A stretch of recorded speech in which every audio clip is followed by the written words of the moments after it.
নারায়ণগঞ্জ থেকে ঢাকার কমলাপুর পর্যন্ত ট্রেনের ভাড়া আর কত? মাত্র 20 টাকা। অর্থাৎ একবার যাওয়া আসায় খরচ হয় 40 টাকা। প্রথমে শুনতে টাকার অঙ্কটা ছোট মনে হলেও যারা প্রতিদিন অফিস বা কাজে যাতায়াত করেন তাদের মাস শেষে খরচ দাঁড়ায় প্রায় 1200 টাকার সমান।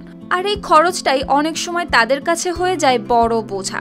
কিন্তু ঠিক সেই জায়গাতেই বদলে গেছে হিসেব, কারণ এখন মাত্র 600 টাকায় পুরো মাসে ট্রেনে ওঠানামা করা যাচ্ছে যতবার খুশি ততবার। প্রতিদিন কোনো যাত্রী যদি একবার যায় তার 20 টাকা লাগে, আবার ফেরার সময় 20 টাকা। আর যদি কোনো যাত্রী মাসে মাত্র 600 টাকা দিয়ে টিকিট কাটে তাহলে তিনি সারা মাস যতবার খুশি কমলাপুর নারায়ণগঞ্জ, নারায়ণগঞ্জ কমলাপুর আসা যাওয়া করতে পারবে। যাত্রীদের জন্য এমন স্বস্তি এনে দিয়েছে রেলওয়ের মাসিক টিকিট ব্যবস্থা, যেখানে মাত্র 600 টাকায় একটি টিকিট কাটলেই একজন যাত্রী পুরো মাসে ট্রেনে আসা যাওয়া করতে পারছেন ইচ্ছে মতো। কিন্তু এমন সেবা চালু রয়েছে বিষয়টি জানে না এখনো অনেক যাত্রী। তাই তারা আগের মতোই প্রতিদিন টিকিট কাটছেন একক রুটে। ফলে তাদের মাস শেষে খরচ বেড়ে যাচ্ছে দ্বিগুণেরও বেশি। অনেকেরই ধারণা যদি বিষয়টি সঠিকভাবে প্রচার পেত তাহলে এই সুযোগ নিতে পারতেন অন্যান্য নিয়মিত যাত্রীরাও।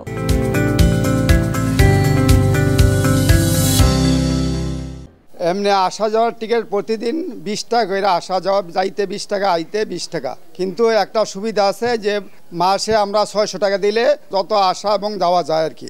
এটা সবার জন্য, তারা প্রতিদিন রোজ যারা আসা যাওয়া করে তাদের জন্য এটা একটা চমৎকার সুযোগ সুবিধা আর কি। তবে বাসে যেতে যেখানে লাগে 50 টাকা সেখানে ট্রেনে যাওয়া যায় মাত্র 20 টাকায়। তার উপর মাসে 600 টাকায় যতবার ইচ্ছে ততবার ওঠানামার সুযোগ থাকায় এটি এখন যেন পরিণত হয়েছে যাত্রীদের সবচেয়ে সাশ্রয়ী আর নির্ভরযোগ্য ভরসা।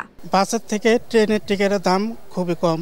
এছাড়া এখন আরেকটা সুবিধা আছে, সেটা হলো যে 600 টাকা সারা মাস ট্রেনে যাতায়াত করা যাবে।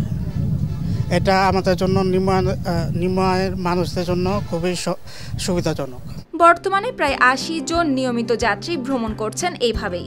প্রচার বাড়লে এই সংখ্যা হয়তো আরো বাড়বে বলে আশা করছেন সংশ্লিষ্ট স্টেশন মাস্টার। প্রচার হয়, মানুষ জানে, মানুষ তো করে না, অনেকেই বুঝতে পারে না। তাহলে 600 টাকায় সে যদি 15 দিনও দেয় তাও তো তার টাকা উঠেছে। কত টেনশন থাকে, বাসা থেকে আমি যাবো, আমার 20 টাকা ভাঙতি লাগবে কিংবা 100 টাকা ভাঙতি লাগবে, টিকিটটা কাটতে হবে আর টিকিটে উঠতে হবে। কিন্তু একবারে একদিন সে টিকিট কাটলো, মাস ভরে সারা কোনো টেনশন নেই, গেল আসারও কোনো টেনশন নেই, যাওয়ারও কোনো টেনশন নেই। সে টিকিটটা কাটলে ফুল বাস আপ ডাউন হয়ে গেল।